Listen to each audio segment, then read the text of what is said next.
Gloria Matthews wasn't looking to make headlines. She wasn't trying to stir up trouble or provoke anyone. She just wanted to go home. After 10 days of laughter, bedtime stories, and backyard hide-and-seek with her grandkids in San Diego, she boarded her return flight to Birmingham, Alabama, a tired but happy woman. She was 68, elegant in her soft lavender sweater and orthopedic shoes, the kind her daughter gently teased her about. The kind that told you she'd lived long enough to care more about comfort than style. But before the wheels left the tarmac, something happened that changed everything. A flight attendant grew uneasy, and a decision was made behind closed doors. They quietly asked Gloria to leave the plane. No explanation, no accusations, just the shadow of suspicion, and a moment that would echo far beyond Gate 26. Before we go any further, comment where in the world you are watching from, and make sure to subscribe because tomorrow's story is one you don't want to miss. To anyone watching, Gloria Matthews probably didn't stand out. That was part of the problem. She moved slowly but with grace, her carry-on floral and worn from years of family visits. Her hair was wrapped in a silky scarf, neatly tied, just like her mother had taught her when she was a girl in Selma.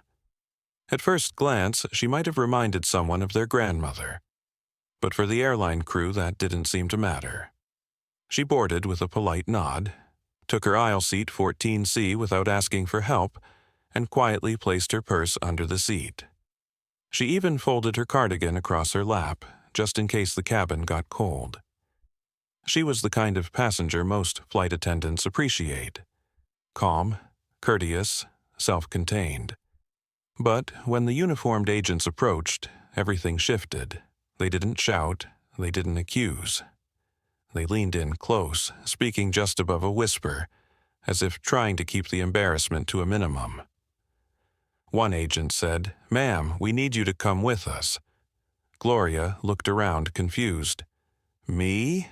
she asked, steady but stunned. The flight attendant wouldn't meet her eyes. The passengers started to murmur. No one moved. No one stood up for her.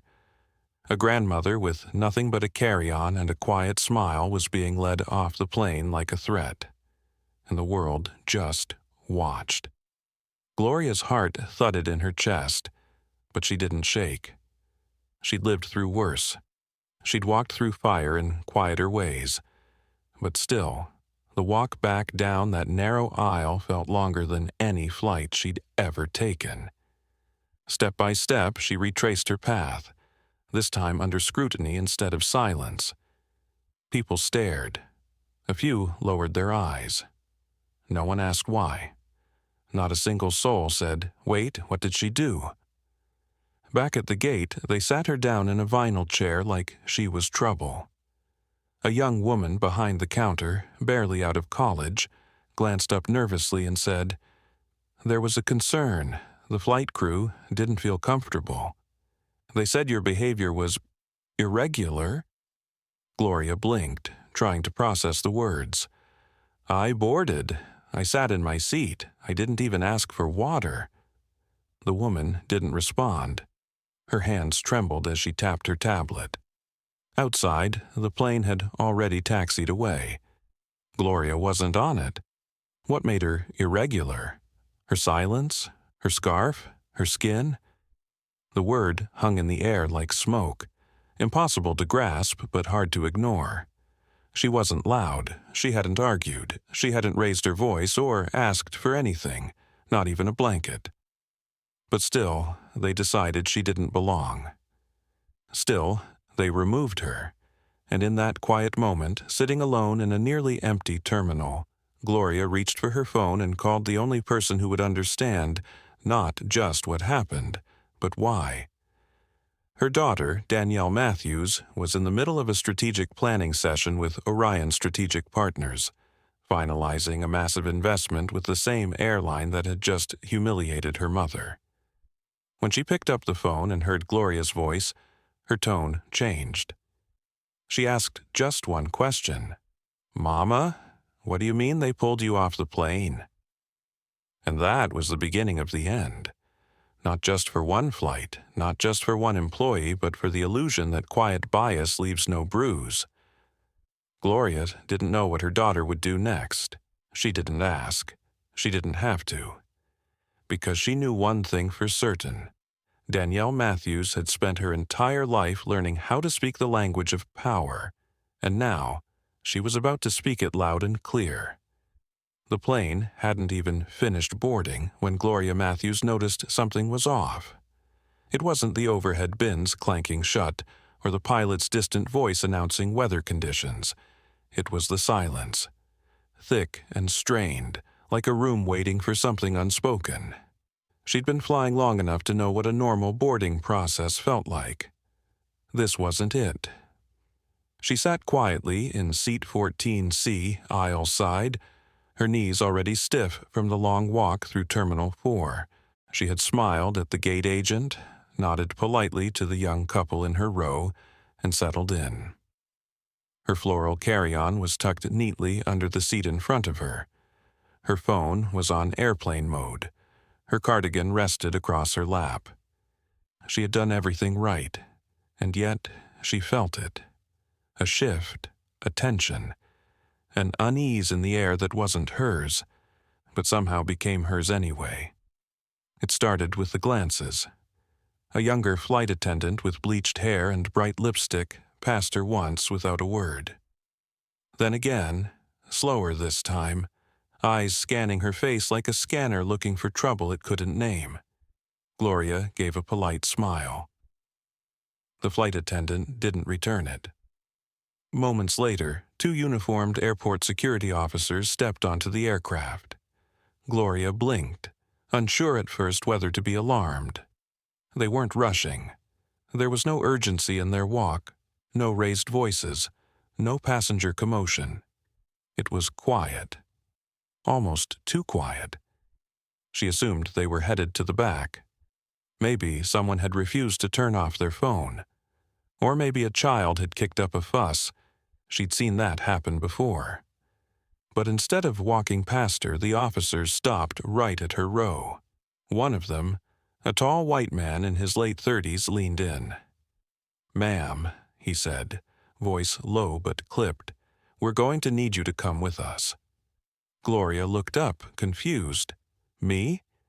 "Yes, ma'am. Please gather your belongings." She sat frozen, the words bouncing around in her mind like they'd come in a foreign tongue. "Is there a problem?" she asked, her voice calm but firm. "I'm not at liberty to say," he replied. "We've been asked to escort you off the aircraft." Her heart skipped. This had to be a mistake. Surely they meant someone else. She hadn't even spoken to the flight attendant, hadn't requested anything, hadn't even reclined her seat. "I haven't done anything," she said softly, more to herself than to him. The other passengers around her shifted uncomfortably. Some turned away. A few stared with wide eyes but said nothing. No one asked a question. No one said a word. The other officer, a younger woman with kind eyes but a stiff stance, added, "Please, ma'am, let's not make this harder." Gloria took a breath and nodded. Her fingers trembled slightly as she picked up her cardigan and reached under the seat for her bag. She moved slowly, not because she was resisting, but because her body had suddenly become heavy with shame she didn't earn. As she rose from her seat and walked down the narrow aisle, she felt the heat of every gaze on her back. Her mind flashed through every possible explanation. A seat mix-up?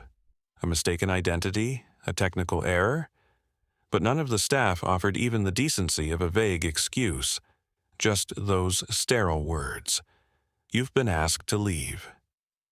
Once outside the aircraft, she was guided to a molded plastic chair at the gate. A young gate agent, no older than her grandson, stood awkwardly with a tablet in his hands, trying not to meet her eyes. "There was concern," he said, fumbling with the words. The flight crew didn't feel comfortable. "Comfortable?" Gloria echoed, her voice steady. "What did I do?" They said your behavior was irregular. She sat back in the chair, stunned. I didn't even speak to anyone. The young man nodded, clearly uncomfortable. That's what I was told. The plane took off without her. She watched through the terminal window as the aircraft rolled back from the gate, carrying strangers who had seen what happened and said nothing. She didn't cry. She didn't raise her voice. But the humiliation pressed down like lead. There was no yelling, no scene, just the quiet sting of being made small. Gloria pulled out her phone with practiced care, her fingers stiff from age and emotion. She tapped her daughter's name and lifted the phone to her ear. Danielle answered after the second ring, still in a meeting on the top floor of Orion Strategic Partners headquarters in Charlotte. "Hey, Mama," she said, distracted but warm. Gloria's voice was soft. "They pulled me off the plane." Danielle froze. "What?" "They said I made someone uncomfortable." There was a long silence on the other end. "Stay right where you are," Danielle said, her voice suddenly sharp. "Don't speak to anyone else. I'm calling you back in 5. But Gloria didn't need 5 minutes to know something was wrong, and Danielle didn't need more than one to decide this would not go unanswered. Back in the terminal, Gloria sat alone, staring at the flight board. Her new flight wasn't for another 4 hours. Her back ached. Her throat was tight. But she didn't let it show. Across from her, a young black woman in a gray hoodie, probably in her 20s, approached. She had been filming the moment Gloria was escorted off the plane. "Excuse me," she said softly. "I just wanted to say, I'm sorry, that wasn't right." Gloria looked up, startled by the sincerity in her voice. "I got it on video," the woman added. "I didn't know what was happening, but I could tell it wasn't okay. You weren't loud, you weren't doing anything. You were just sitting there. My name's Kayla," she added. "I posted it already. No names, just the video. People are already talking." Gloria blinked. Thank you," she said. "I didn't even speak." "I know, that's why it matters." Meanwhile, Danielle was on the phone with her firm's communications director. "I want everything we have on our investment with Delta Horizon, timeline, escape clauses, public relations protocols. All of it," she said. "Danielle, what's going on?" "They pulled my mother off one of their flights. No incident, no reason, just made her leave." When Danielle called Delta Horizon's CEO, Alan Trask, later that day, her voice didn't tremble. "I'm informing you," she said, "that we're withdrawing our $5 billion investment, effective immediately." There was silence, then confusion, then bargaining. "Danielle, hold on, that's a massive shift. I know exactly what it is," she interrupted. "And I know exactly what happened. You had my 68-year-old mother removed from a flight because someone felt uncomfortable. There was no rule broken, no safety issue, just her presence." "But we didn't know." "You didn't need to know who she was," she snapped. "That's the point. She deserved respect whether she was my mother or not." Then she hung up. By the time the press caught wind of the video, the story was no longer about a misunderstanding. It was about a message. That a quiet black woman could be treated like a threat without raising her voice, and that her daughter just happened to hold the pen on a $5 billion contract. That same evening, Kayla's video passed 500,000 views. By morning, it had passed 2 million. Gloria didn't want the attention. She didn't ask for it. She just wanted to get home. But she also knew, deep down, that this time she couldn't just brush it off, because this wasn't just about a seat on a plane. It was about something that happens far too often and gets seen far too little. And for the first time, someone with power wasn't just watching. She was responding. Danielle Matthews had walked through fire to reach the boardroom. She wasn't handed power. She earned it, in conference rooms, late-night flights, and pitch decks read by dim hotel lamps. She had learned long ago that to sit at the table, a black woman in business had to be three things: smarter, sharper, and silent. At least until it was time to speak. Now, it was time. The moment she hung up with her mother, Danielle's demeanor changed. Gone was the poised executive leading Orion Strategic Partners through its largest transportation investment to date. In her place stood something sharper, more dangerous: a daughter. She stepped out of her planning meeting mid-sentence, heels clicking across the glass floor of the Charlotte headquarters. She didn't explain, she didn't apologize. Her voice was low and steady as she spoke to her chief of communications. "I need a full audit of the Delta Horizon deal. All clauses, all flexibility options, make it clean." Kayla, her director, blinked. "Are we shifting timelines?" "We're pulling out entirely." There was a pause. Then Kayla straightened. "Understood. 10 minutes." Danielle didn't wait for anyone to catch up. She was already scrolling through her contact list.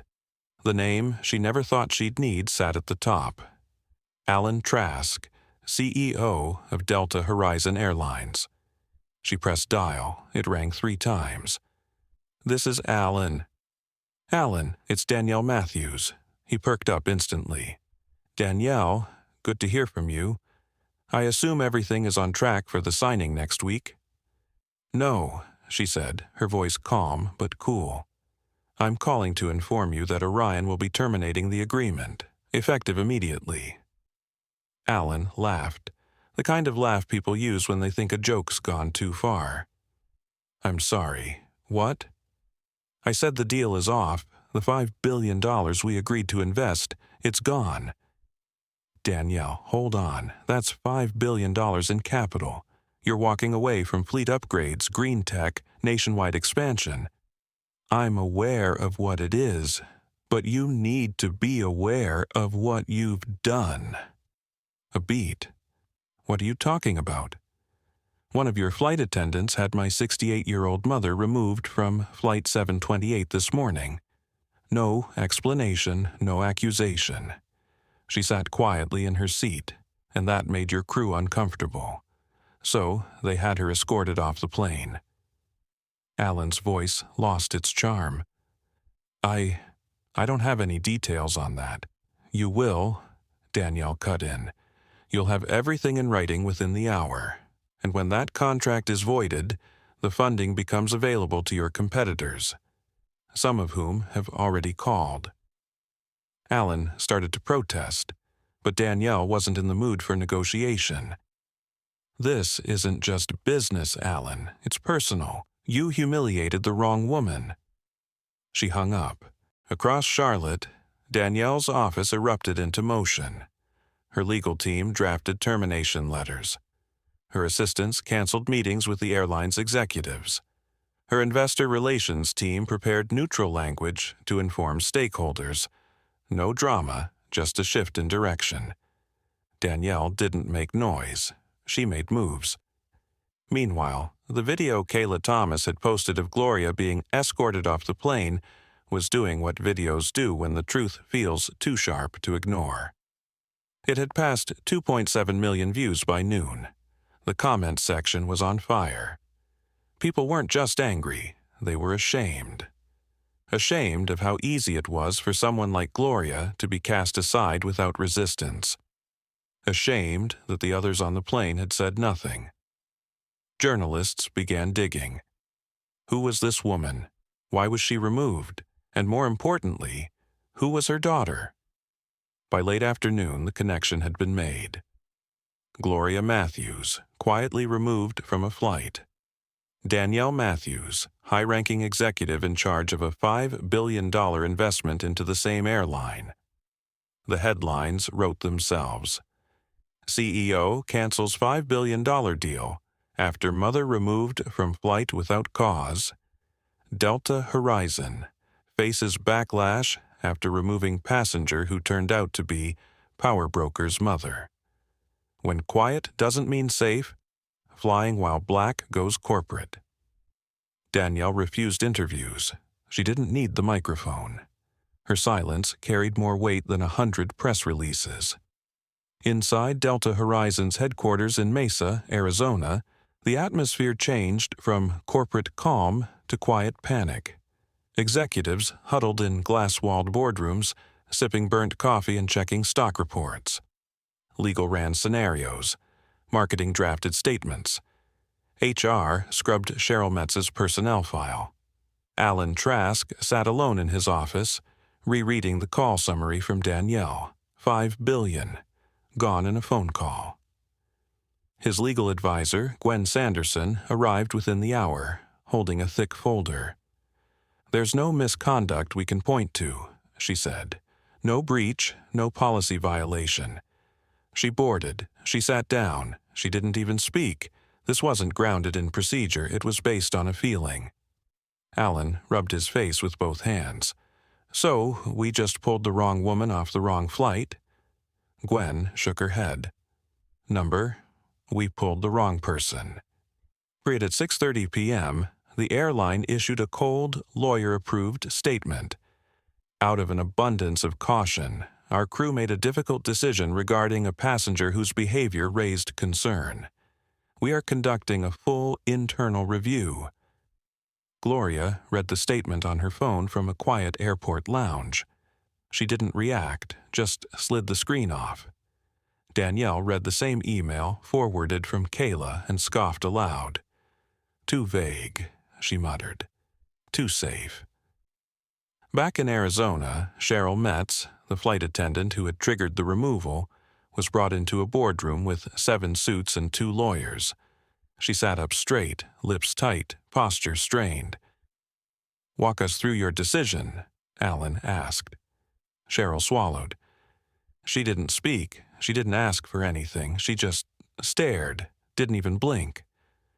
Gwen narrowed her eyes. "So you had her removed for being quiet?" "I didn't say that," Cheryl stammered. "I followed protocol. Something just didn't feel right." Gwen's pen tapped against her folder. "Your gut made a billion-dollar mistake." Alan raised a hand. "Cheryl, you're on administrative leave, effective immediately." Her face paled. "Wait, I did what I was trained to do." "No," Gwen replied. "You did what you felt, and that's the problem." Outside the room, Delta Horizon's stock had dipped 6% in 2 days. Shareholders called. Analysts questioned leadership. Brand damage was no longer theoretical. It was financial. And yet Gloria hadn't spoken a single word to the press. That night, Danielle sat on her back patio in Charlotte, phone in hand, scrolling through messages. Some were angry, some were inspired. One was from a rival airline CEO. "We heard what happened. We'd love a conversation about future collaboration." Respectfully. She didn't respond, not yet. She wasn't looking for a new contract. She was looking for accountability. Inside, Gloria sat with her grandkids, wrapped in a soft robe, sipping tea. Her phone buzzed again, a message from Kayla Thomas. "Just so you know, the video's past 8 million. People are asking your name. I didn't post it, but someone will." Gloria smiled faintly. "Let them ask," she whispered. "I'm not hiding." Later that week, reporters camped outside Danielle's office. Producers called, offering primetime interviews. One anchor called Gloria, the dignified grandmother who brought an airline to its knees. But Danielle wasn't interested in fame. She wanted change, and she had just proven one timeless truth.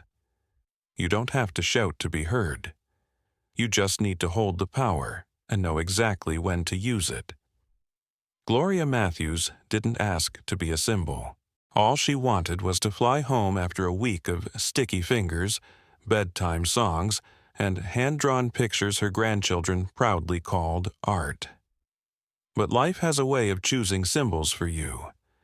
especially when you're a black woman who dares to exist quietly in a space that was never meant for your comfort. The morning after the video passed 10 million views, Gloria woke up to find herself trending on every major platform.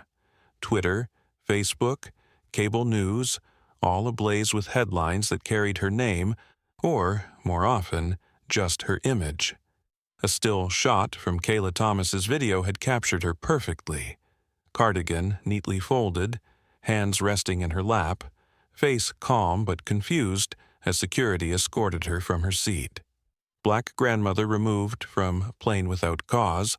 Her daughter pulls $5 billion investment. She sat still. The world moved. When silence speaks louder than protest, the Gloria Matthews story. From her kitchen table in Birmingham, Gloria scrolled through the coverage with slow, deliberate fingers. She didn't need commentary. She had lived the moment. The rest of the world was just catching up. Danielle, now surrounded by a fortress of corporate silence and legal clarity, refused to go public. She hadn't granted a single interview, hadn't posted a statement, hadn't stood before any cameras. And yet her silence became its own kind of speech. She pulled the money, not for revenge, but for principle. Reporters circled like buzzards, trying to find cracks in the story, but there were none.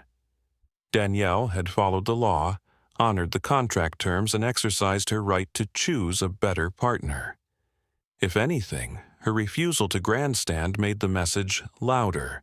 This wasn't theater. This was a reckoning. Back in Birmingham, something remarkable began to happen. Churches began mentioning Gloria by name during Sunday service, not as a victim, but as an example of grace under pressure, of dignity in a moment of deep disrespect. Reverend Elijah Jenkins from New Light Missionary stood before his congregation and said, "She didn't raise her voice, but the walls heard her." A local journalist from the Birmingham Ledger reached out to interview some of Gloria's old students, kids she'd mentored during her 30 years running a community literacy program. One young woman, now a school principal, told them, "Ms. Matthews didn't just teach us to read, she taught us to listen. That's what the world's doing now." The paper ran a full Sunday spread. Gloria Matthews, the woman behind the moment. But Gloria wasn't moved by attention. Not in the usual sense. It made her uncomfortable to be in the spotlight. What stirred her most was the letters. They started arriving by the dozens, then hundreds, typed, handwritten, folded, stamped, some addressed simply to Gloria M., Birmingham, Alabama, the airplane lady. Somehow, they still reached her. One came from a retired pilot who wrote, "I flew for 38 years. If I had seen you on my plane, I would have offered you my seat." Another was from a grandmother in Minnesota. "They tried to remove your presence. Instead, they elevated your truth." She read each one with care. Some made her cry. Some made her laugh. But most made her remember just how many people had been quiet when they should have spoken, just like those passengers on that plane. At the same time, Kayla Thomas, who had recorded the video, found herself swept into the whirlwind. Her follower count jumped from 2,000 to over 80,000 in a week. Brands reached out. Influencers offered collaborations. But Kayla refused to monetize the moment. Instead, she started using her platform to highlight other silent acts of exclusion. She called the series In and Heard. Her posts featured short clips and stories from elderly passengers, disabled commuters, and working-class folks whose quiet discomfort was often ignored. "You don't have to scream," she wrote. "You just have to be seen." Kayla never revealed Gloria's name, but the world found it anyway. And once they did, the story took on new life. A scholarship was launched in Gloria's name at a small college in Georgia for women over 50 pursuing late-in-life careers in aviation or travel. Another university asked for permission to use the incident as a case study in an ethics and policy course. One professor emailed Danielle directly. "Your mother became the real-world answer to a question we ask our students every year. What does unconscious bias look like in practice?" Danielle didn't reply. She didn't need to. Because even as the world put her mother's name in headlines, she knew this wasn't about spotlight, it was about standard. At Delta Horizon Airlines, panic had turned to paralysis. Board meetings were tense. Executives fumbled through public statements that never said enough, or said too much. The final PR attempt, hastily released through email, read, "We regret the discomfort experienced by Ms. Matthews. While our crew acted according to standard procedures, we acknowledge that this experience did not reflect the values we aspire to uphold." Too late, too careful, too rehearsed, no apology, just acknowledgement. Gloria read it once, then slid it into the recycling bin. "I've been dismissed before," she said aloud, just never this loudly. Danielle read the same statement and muttered, "Still protecting themselves." Then came the backlash. Social media campaigns exploded. "Flying while black," "Gloria," "Matthews," "Dignity is not a threat" boycotts were called. Public figures tweeted in support. Several black CEOs, both women and men, reposted the video, urging the industry to reflect. Even the New York Times ran an op-ed. "She sat down and we all stood up." Back in Gloria's neighborhood, neighbors began leaving notes and flowers on her porch. Not for fame, but for respect. One note read, "Thank you for standing tall without needing to raise your voice." Another simply said, 14C changed everything." Meanwhile, Danielle continued working, quietly, surgically.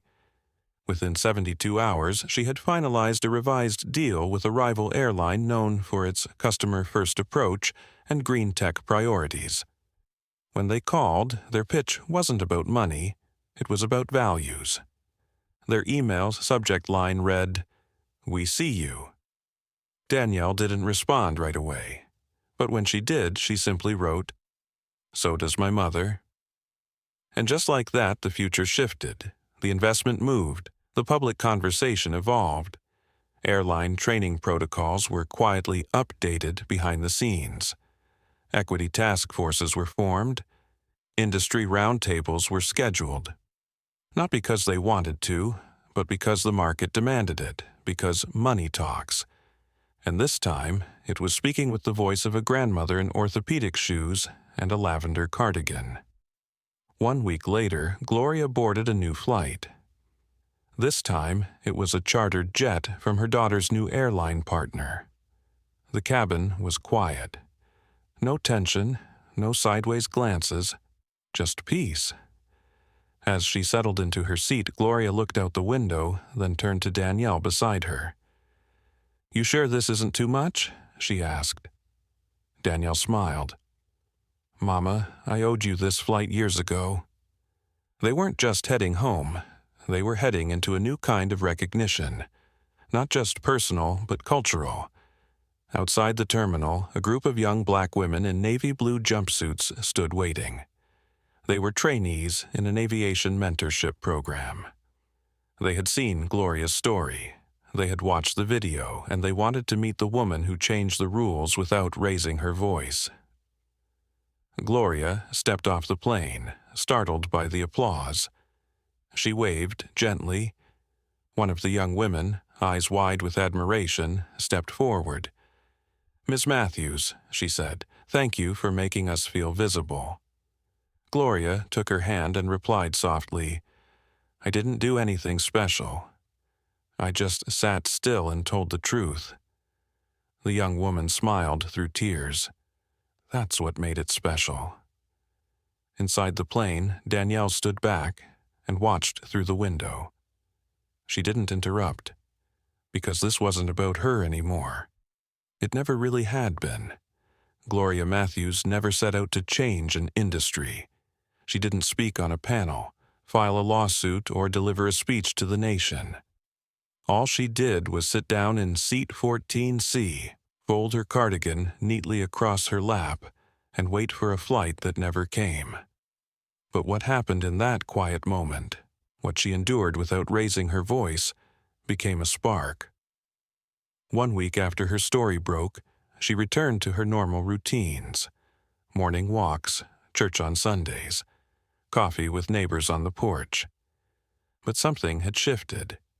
Strangers now greeted her by name in the grocery store. A young man in uniform paid for her gas and walked away without saying a word. Letters kept arriving in bundles, some typed, some handwritten, all heartfelt. Each one carried the same message: "You reminded us of someone we love, and we see you now." Danielle, too, returned to her work. The new partnership she brokered with a rival airline was now being hailed as a values-based investment. Industry analysts called it the shift. Quietly, respectfully, Danielle let the numbers speak. Within 72 hours of the deal's announcement, her new partner's stock had ticked up nearly 4%. Other companies took note.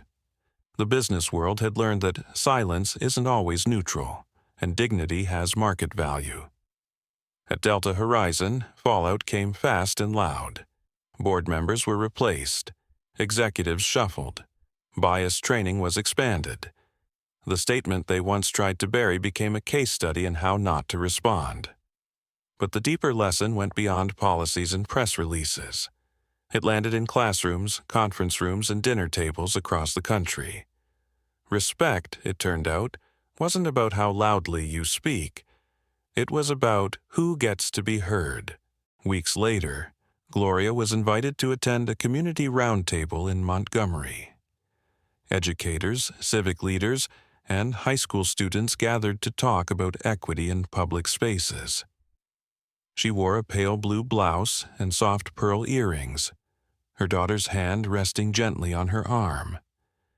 When asked what advice she would give others, Gloria thought for a moment, then said, "Don't wait for the world to hand you respect.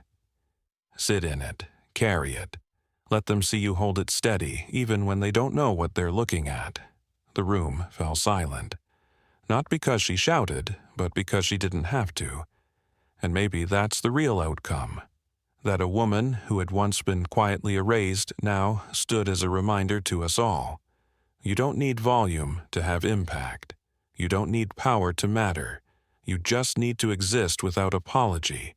Because sometimes the people who speak the least leave the deepest mark. Have you ever witnessed something unfair and stayed silent, just to keep the peace? What if the person in seat 14C was your mother, your sister, your neighbor? Stories like Gloria's aren't just headlines. They're lessons we all need to hear, reflect on, and share. If this story moved you, let us know in the comments. What would you have done? Tap that like button, subscribe, and hit the bell so you never miss powerful, human-centered stories like this one. Your voice matters. Let's keep the conversation going.